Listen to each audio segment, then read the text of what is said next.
Olá, um bom dia a todos. Eu gostaria de agradecer mais uma vez a sua participação. Nós vamos responder algumas perguntas, né, neste dia, com assuntos que estão aí na pauta do Congresso Nacional.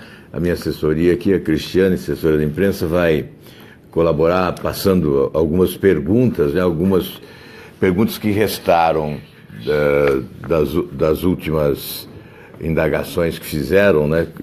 E nós temos aqui anotações, diz respeito à mudança de nome de partidos, né? Várias pessoas perguntaram sobre isso. A Lúcia Maria, que é do Rio de Janeiro, indaga qual o propósito do Podemos, porque essa mudança de nome de PTN para Podemos, né? Primeiramente, não se trata de uma mudança de nome. O que ocorreu foi que utilizamos o registro de um partido já existente, já que é uma burocracia enorme. Se nós fôssemos iniciar os procedimentos com a coleta de assinaturas para a criação de um novo partido, além de aumentarmos o quadro partidário, acrescentando mais um partido, teríamos uma longa trajetória aí que não se concluiria antes das eleições do próximo ano. Por isso, o PTN cedeu o seu registro e desapareceu. Surgiu um novo partido. Não é mudança de nome apenas, já que surge um novo partido com um programa novo, estatuto novo, novo modelo de gestão, um partido movimento, né, exemplo do que vem ocorrendo na Europa com o surgimento de partidos com esse modelo, né, que procura fazer a leitura das prioridades eleitas pela população. E todos nós sabemos que a realidade social é dinâmica, que então há mudanças de prioridades conforme o momento, não é? E um partido político que se diz partido movimento, ele tem que acompanhar essa realidade social, fazendo a leitura, repito, correta, não é, das prioridades eleitas pela população. Então você pode indagar, Lúcia, mas isso vai acontecer mesmo? Vocês vão conseguir construir um partido diferente do que está posto hoje no Brasil? Olha, eu não tenho certeza, mas é o nosso desejo. Vai depender das pessoas que aderirem ao nosso projeto. Se as pessoas que vierem com essa visão do que deve ser um partido político, quem sabe nós possamos construir um partido de verdade, já que mais do que qualquer outra iniciativa no campo da reforma política, a construção de verdadeiros partidos é prioridade, porque para discutir financiamento de campanha, enfim, para discutir sistema eleitoral, tudo isso deveria ser a consequência da construção de partidos de verdade. Quando falam, por exemplo, em parlamentarismo, eu fico assustado, porque parlamentarismo com esse quadro partidário do Brasil, eu vou repetir, a Operação Lava Jato arrasou os partidos tradicionais, né? Eles estão hoje condenados pela opinião pública. Certamente essa condenação vai se dar através do voto na eleição do ano que vem. Então, o que nós estamos pretendendo é oferecer algo diferente à população. As pesquisas mostram a rejeição enorme do eleitor para com esses partidos que estão aí. Bem, eu repito, no final de semana principalmente, uma matéria ou outra de jornal, não é? Puxando para baixo essa iniciativa. É um pré-julgamento, não espera para ver, julga antes, né? E mistura todos. A verdade é que alguns estão mudando só o nome, não é? Mas no nosso caso, nós estamos tentando fazer algo diferente e com absoluta sinceridade. E ainda com a sinceridade de dizer, não sei se vai dar certo, mas é a nossa obrigação tentar. E eu estou confiante que dará certo. Mas é preciso superar muitos obstáculos e contar com a boa vontade dos brasileiros. A reforma, aqui o João Alfredo, que é de Curitiba, está perguntando sobre essa reforma política. Eu tenho dito o seguinte, nem como apelido dá para usar reforma política para aquilo que está sendo proposto na Câmara dos Deputados. É uma arrumação eleitoral, uma arrumação da legislação eleitoral, exatamente para beneficiar, sobretudo, aqueles que pretendem a reeleição. E, notadamente, aqueles que precisam do foro privilegiado, aqueles que estão sendo investigados e denunciados na Operação Lava Jato. Então, não é uma reforma para valer. Eu imagino que só o próximo Congresso poderá tratar desse assunto com mais autoridade, dependendo também do presidente eleito. Nesse presidencialismo, cabe ao presidente da República liderar o processo das principais reformas necessárias para as mudanças que estão sendo exigidas pela população brasileira. Então, o que há lá nesta terça-feira, João Alfredo, a Câmara pode votar, sim. Pode votar aí essa reforma do sistema eleitoral com a criação deste fundo, que agora reduziu para 2 bilhões, e o distritão, uma espécie de distritão light que eles chamam, né, que seria, além do voto majoritário, os mais votados seriam eleitos, mas o eleitor poderia também votar na legenda, no partido, e se somaria para aumentar a representação daquele partido votado, né? Então, é uma forma inédita, não existe em nenhum outro país do mundo, né? Não, vamos aguardar um pouco. Hoje, está na agenda de hoje da Câmara dos Deputados, a votação deve ocorrer lá no final da tarde. Parece que a sessão começa às 13 horas. O salário mínimo foi alvo de especulação, né? E a Jandira de Belo Horizonte está indagando se é verdade que o governo vai reduzir mesmo R$10 do salário mínimo. O ministro do Planejamento gravou um vídeo, né, que roda na internet desmentindo que o governo não cogitou de reduzir em R$10 o salário mínimo. Seria uma piada, né? Seria de mau gosto, evidente. Seria uma inversão de prioridade, ou seria uma ofensa, seria um escárnio, né? O salário mínimo já é insuficiente para atender às mínimas necessidades da família, e aí o governo colocaria a mão no bolso do assalariado do mínimo assalariado, né? Porque é insuficiente e o governo ia retirar 10, como se isso fosse solução para esse rombo enorme, né? O governo faz isso, né? Chega a ameaçar até o salário mínimo, mas em nenhum momento ameaça o interesse dos grandes bancos, dos banqueiros, que continuam ganhando horrores com a rolagem da dívida pública, que é o grande gasto do governo, o gasto maior, 52% do orçamento, né? Alguns aí fazem uma contabilidade criativa para dizer que não é bem isso, mas é exatamente isso, sim. Os números atestam isso.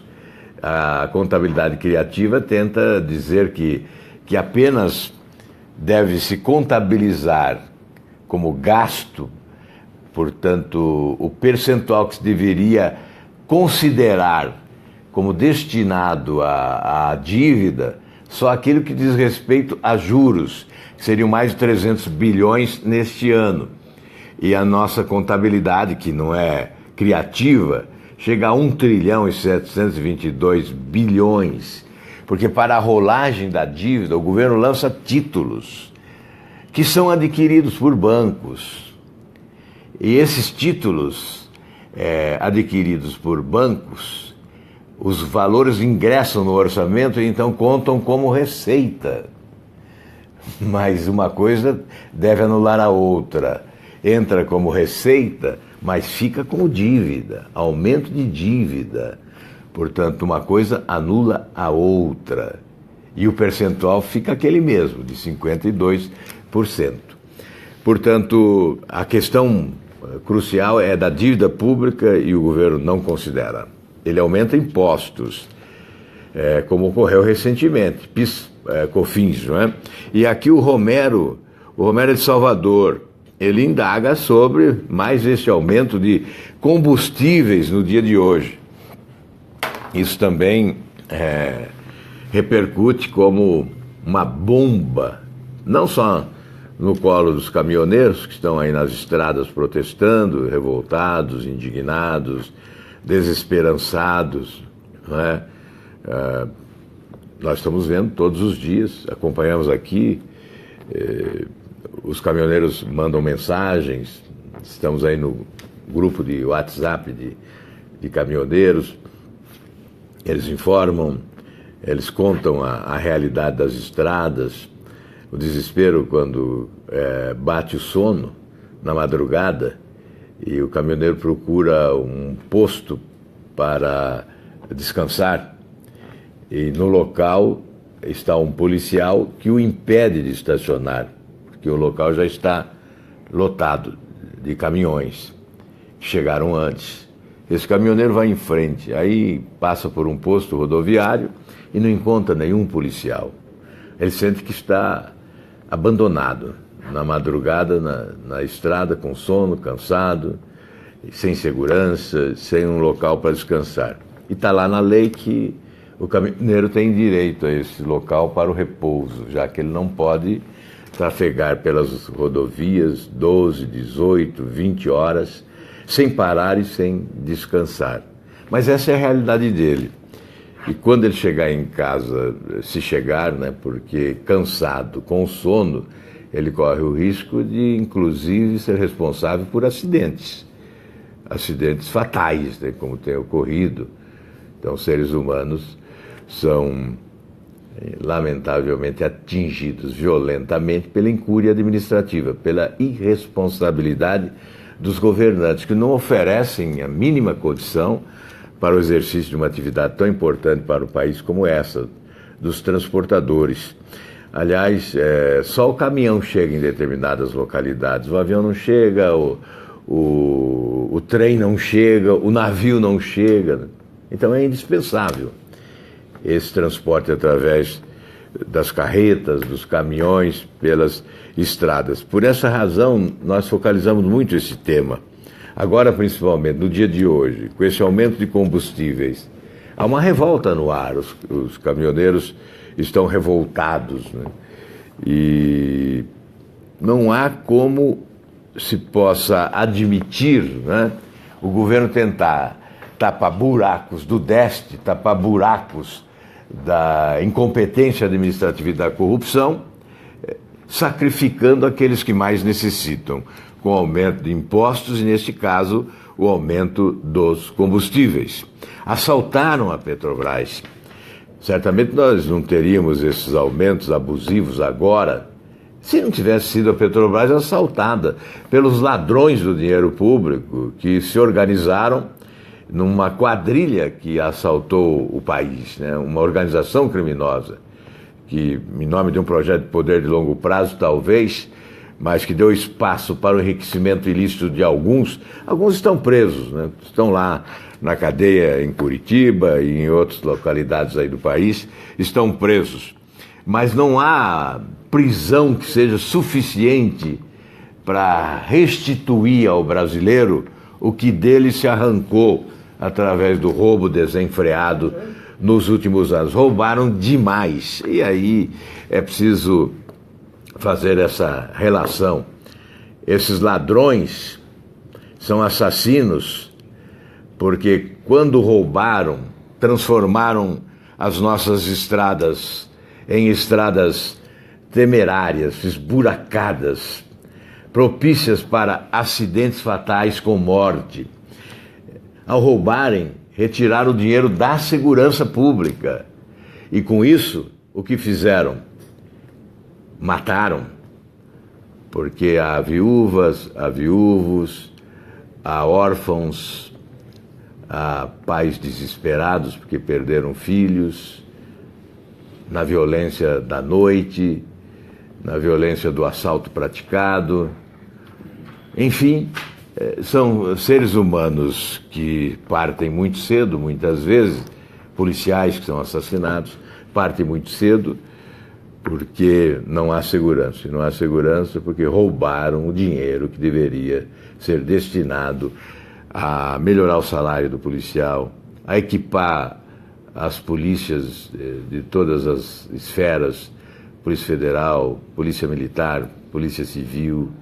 É por essa razão que João Antônio, que é de Recife, e que faz essa indagação sobre a segurança pública, né? É por essa razão que eu apresentei um projeto há algum tempo, foi aprovado aqui no Senado, está parado lá na Câmara dos Deputados, porque à época o ministro Mantega não concordou com a aprovação desse projeto. Esse projeto proíbe o provisionamento de recursos consignados no orçamento para segurança pública. E o provisionamento desses recursos implicaria em crime de responsabilidade a que estariam sujeitos o presidente da República, o ministro da Justiça e, por consequência, até secretários de Estado de Segurança Pública, se não aplicassem a totalidade dos recursos destinados ao setor. No Brasil, só fazendo isso, só responsabilizando, só impondo através do rigor da lei a penalização daqueles que não cumprem os preceitos legais estabelecidos. E, nesse caso, diz respeito a uma lei que é a lei orçamentária, o não cumprimento da legislação orçamentária.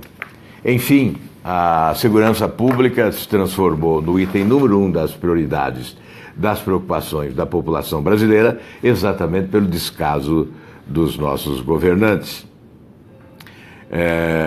Alexandre, Distritão é realmente um golpe? Alexandre Lotti está perguntando.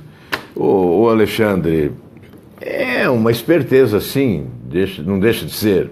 Atende, de certa forma, o interesse da população que gostaria de ver os mais votados eleitos, né? Isso, sem dúvida, há uma contestação do sistema atual, porque o cidadão brasileiro ele não entende bem porque o seu candidato que recebeu mais votos do que o outro não é eleito e o outro é eleito, em razão desse sistema eleitoral onde vale a legenda partidária, né?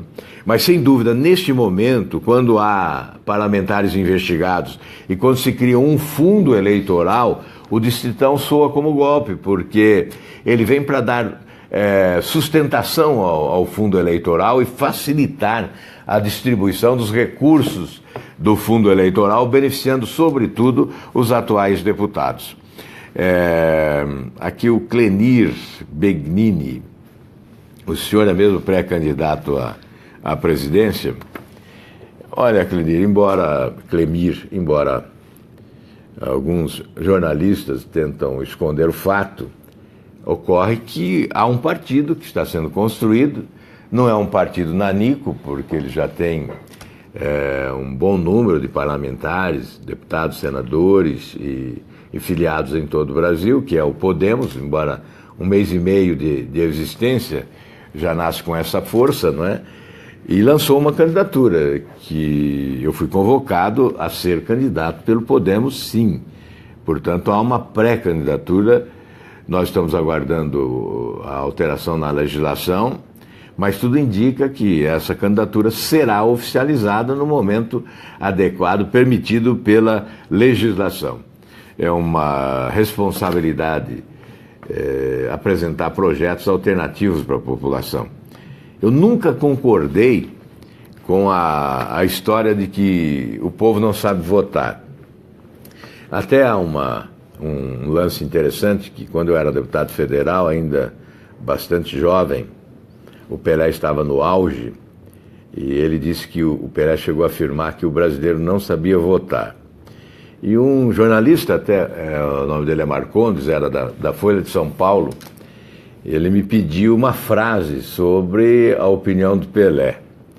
E eu rapidamente disse, olha, se ele tem tanta força nos pés, para que exigir da cabeça, né? E aí a Folha de São Paulo fez uma charge, o corpo do Pelé, com uma chuteira no lugar da cabeça. Aquela frase surgiu assim, no improviso, em defesa do brasileiro, do eleitor. Eu não posso admitir essa ofensa de que os brasileiros não sabem votar. Aliás, eu me tornei amigo do Pelé, tive um entendimento com ele durante a CPI do futebol, ele participou ativamente da CPI do futebol e até me apoiou depois numa eleição que disputei lá no Paraná. Ele gravou um vídeo de apoio e tenho grande apreço por ele. Olha, o que eu acho é que os partidos políticos é que não sabem apresentar alternativas para que o eleitor possa votar bem. E por essa razão, nós temos o dever de aceitar essa incumbência, né, essa missão, essa responsabilidade de oferecer à população um projeto alternativo de poder no país, né, uma proposta de governo para o Brasil nesse momento crucial. Por essa razão, eu confirmo sim a pré-candidatura. A Rosânia Elísia, ela pergunta quando os políticos vão fazer leis para baixar impostos. Bom, eu vi hoje a notícia ainda que começou a discussão. A discussão não. Está na pauta agora, porque a discussão já é antiga, né, da proposta de reforma tributária que começa lá pela Câmara dos Deputados. O deputado Raul, que é do PSDB, que foi secretário de Fazenda no Paraná, quando eu fui governador, ele se especializou em legislação tributária. E ele é o relator das propostas, porque houve o apensamento de todas as propostas de reforma tributária na Câmara dos Deputados. Eu conheço mais ou menos o conceito de reforma do deputado Raul.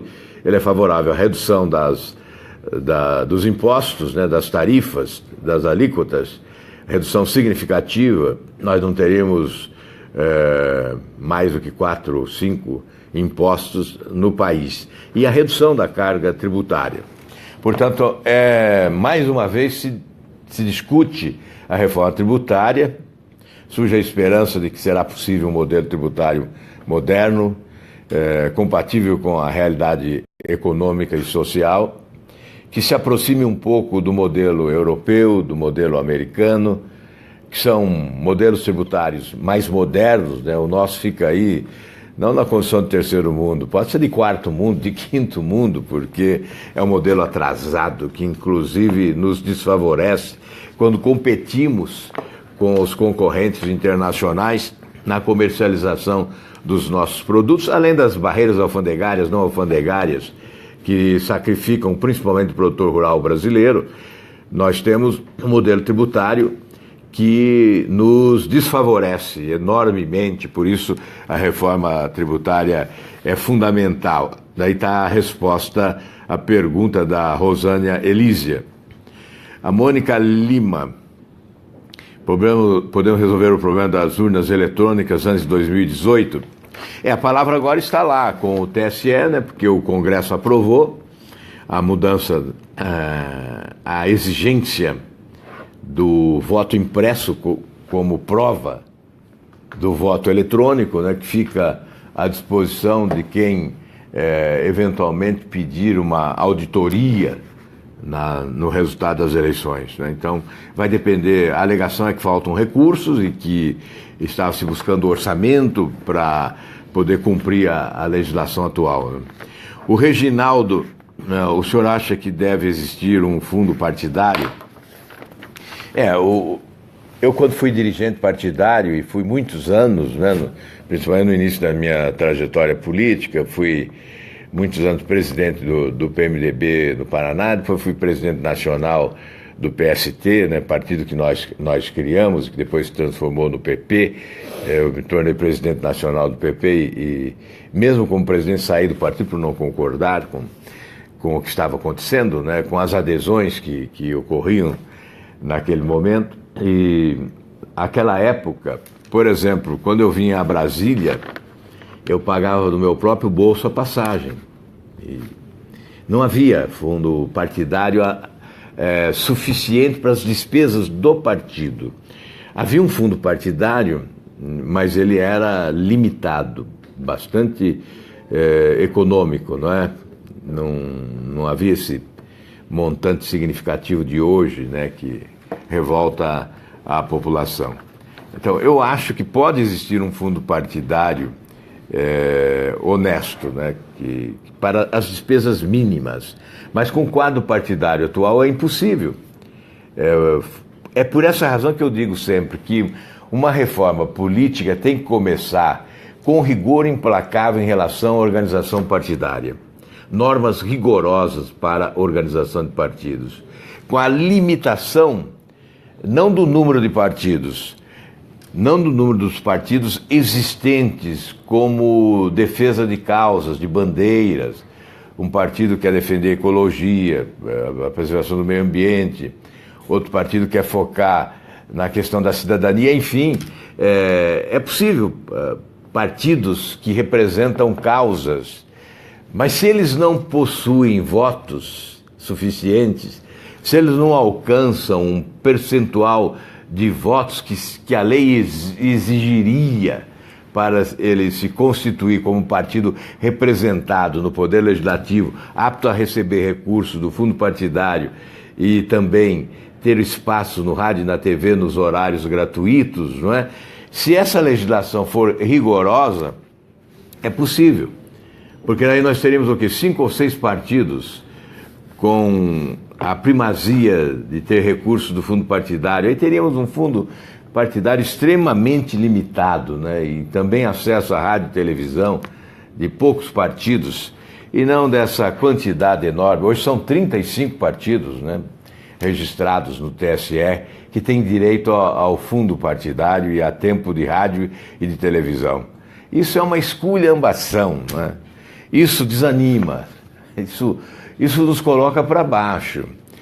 Isso deprime. Eu, quando vejo determinados programas de TV, eu fico deprimido, porque é uma ofensa à inteligência das pessoas do país. Não são partidos, são siglas para registro de algumas candidaturas que, aliás, não se elegem, porque não possuem votos, né, no prestígio eleitoral zero, e permitem aí a sobrevivência de algumas pessoas utilizando-se do fundo partidário, e a televisão acaba sendo um instrumento para divulgar ideias que, na verdade, não contribuem com nada. Enfim, Reginaldo, essa é a realidade. Como barrar a reforma da Previdência é a pergunta do Fábio Regis. Olha, Fábio, eu sou favorável à reforma da Previdência, não esta. Portanto, não se trata de barrar a reforma da Previdência, porque ela é necessária. Trata-se de discutir uma reforma da Previdência ideal. Discutir com quem? Com aqueles que dependem da Previdência Social no país. Os trabalhadores, obviamente com os empresários, com os trabalhadores, com pessoas que possam, tendo conhecimento, sugerir, contribuir para aprimorarmos a legislação existente. O que não pode é termos um sistema de previdência social caótico como temos hoje, que inviabiliza a aposentadoria dos trabalhadores a médio prazo. O que não pode é ter um sistema de previdência social administrado de forma corrupta, porque os desvios são monumentais. Há desvios e há também a incompetência de gestão, não é? Além da omissão, da conivência, da complacência com os inadimplentes, os que não pagam, os poderosos que não pagam, grupos econômicos poderosos que não pagam a Previdência Social, bancos que não pagam a Previdência Social, até bancos oficiais, né? A JBS, por exemplo, que está envolvida nesse grande escândalo de corrupção, que obteve do BNDES bilhões de reais, o governo não teve cuidado nem mesmo de provisionar os recursos que a JBS deve à Previdência Social. Então é a empresa que tem a maior dívida com a Previdência Social. É isso que Fábio, que faz você pedir para barrar a reforma da Previdência, e com razão. Nesse momento, acho complicado discutir essa reforma com esse governo, com um governo impopular, um governo sem credibilidade, um governo que se comunica mal com a sociedade, não sabe explicar as mudanças e, obviamente, com um Congresso também poluído, com a indignação popular campeando em razão da inadimplência da própria Previdência, da corrupção nos fundos de pensão, uma corrupção monumental nos fundos de pensão, bilhões foram desviados. E falar em reforma realmente choca. Mas num próximo governo, Fábio, eu acredito que seja necessário promover uma reforma da Previdência. A Lúcia Souza, porque muitos sabiam que o país estava afundando por roubo e não fizeram nada. Muito bem, Lúcia Souza, você tem toda a razão. Nós ficamos aqui muitas vezes solitários, né? Eu me senti solitário. Aqui está até um relato mínimo, porque foi tão densa a nossa atuação no combate à corrupção, eu estou dizendo nossa, minha, né? Para ficar bem claro, os 10 mil dias de combate à corrupção. Nós trabalhamos intensamente no combate à corrupção. Fiquei exposto à raiva, ao ódio, à perseguição dos governantes que adotaram um sistema policialesco de governo. Poucos ousaram combater. Por isso a sua pergunta, Lúcia. Por poucos, mesmo aqueles que integravam partidos de oposição, e nós tivemos só 2 ou 3 partidos na oposição, os outros todos foram cooptados, né? Quem estava na oposição como partido político era o PSDB, o DEM e o PPS. Então são 3 partidos apenas na oposição, os demais foram cooptados pelo governo. Mas mesmo nos partidos na oposição, poucos ousavam fazer oposição para valer, né? Nós fizemos. Tomamos todas as providências compatíveis com a nossa função de senador. As representações à Procuradoria-Geral da República, eu não canso de dizer que só em relação à Petrobras foram 19 representações protocoladas, que deram origem a inquéritos no Ministério Público. E nas outras áreas da mesma forma. Olha, nós já estamos concluindo aqui a nossa participação, são muitas as perguntas, né? Eu vou responder a última aqui, do Eli Vidigal. Qual é a sua opinião sobre aposentadorias milionárias de políticos e governadores? Eu quero agradecer outros aqui que estão na fila, o José Neto, Eliude Martins, Fantinato Lorenzo, Josi, Alexandre, Rosânia, já falei, a Mônica Lima, o Reginaldo, enfim, Miraldo, Jordina.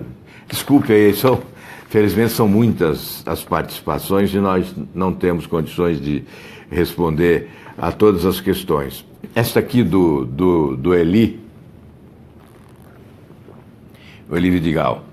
Bom, em relação a essas aposentadorias, é preciso dizer que o IPC aqui do Congresso Nacional ele foi extinto, né? Então não há mais a aposentadoria do parlamentar, a não ser que ele faça uma opção por uma aposentadoria que exigirá contribuição mensal. É o que eu tenho feito, eu fiz uma opção por uma aposentadoria e recolho 11% do meu salário mensalmente para futuramente ter aí uma aposentadoria em função da contribuição, ou seja, proporcional à contribuição. Mas as aposentadorias de ex-governadores, por exemplo, eu não preciso fazer um discurso a respeito, basta dizer qual é o meu comportamento. Eu sou o único ex-governador do Paraná que não recebo esta aposentadoria, e já são 26 anos. Direito líquido e certo, porque eu fui governador a partir de 87, portanto, a Constituição estava em vigor, consagrando o direito legítimo, líquido e certo à aposentadoria de ex-governador, que era denominada de verba de representação. Depois veio a Constituição de 88, então a partir de 88 há a dúvida, porque excluiu-se da Constituição Federal e as constituições estaduais mantiveram dispositivo. Eu tentei retirar da Constituição do Paraná, quando governador, encaminhei proposta à Assembleia extinguindo a aposentadoria de ex-governadores, e a Assembleia guardou na gaveta e não promoveu a alteração que eu pretendia. Até para ter autoridade no combate a esse tipo de aposentadoria, eu não recolhi, não recebi nenhum centavo durante esses 26 anos. Durante 2 meses, eu requeri aposentadoria e transferia às entidades de assistência social do Estado, o Pequeno Cotolengo e uma creche de Curitiba. Como houve uma reação negativa, eu desisti também e não abdiquei da aposentadoria, não recebo, são 26 anos, isso significaria mais de 10 milhões de reais, abrir mão de mais de 10 milhões de reais. De quando em vez eu vejo aí milagre em Brasília, há lá um parlamentar que não recebe benefícios que são considerados pela população com justificada razão e morais, né? Mas eu também não recebo. Então faz muitos anos já, há muitos anos eu abdiquei da verba indenizatória de 15 mil reais por mês, abdiquei do auxílio moradia de 5.500 reais por mês, abdiquei do apartamento funcional dos senadores e que mais? Além da aposentadoria de ex-governadores, significaria mensalmente cerca de 45 mil a 50 mil reais por mês, né? Por ano, portanto, mais de um milhão de reais de economia por ano. Estou respondendo a sua pergunta, Elie Vidigal, porque é uma obrigação ser honesto, ser correto, e eu não faço proselitismo disso, não tenho divulgado isso, mas em resposta, em respeito à sua indagação, estou dando esta explicação. Bem, eu quero agradecer a participação de todos no dia de hoje. Nós vamos continuar com essa prática, interagindo, respondendo perguntas, não é? Esclarecendo fatos. Eu acho muito importante ter você ao nosso lado, nos acompanhando diariamente e fiscalizando o nosso trabalho. Obrigado e um bom dia a todos.